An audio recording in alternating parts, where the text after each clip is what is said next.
I wanted to show you guys a Mommy and Me Dorothy costume I'm working on.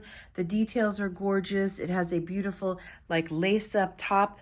And then I wanted to show you this really fantastic idea that I have, which is it's a adjustable dress. I like to use it for adult sizing. And then I wanted to show you guys the back. The back looks amazing. This is just the beginning part. The mannequin is moving around, guys. So this is just the beginning, and check that out. That is absolutely gorgeous. And then this is going to be the daughter's dress. This is for Halloween. This is a Dorothy inspired dress from Wizard of Oz. We have the lion, we have Dorothy, of course, and we have the Tin Man, and we have the Scarecrow that we couldn't forget. We're putting it on right now. And we also have, let's turn it all the way around, we have the Medal of Courage, which I absolutely love. I think is so adorable.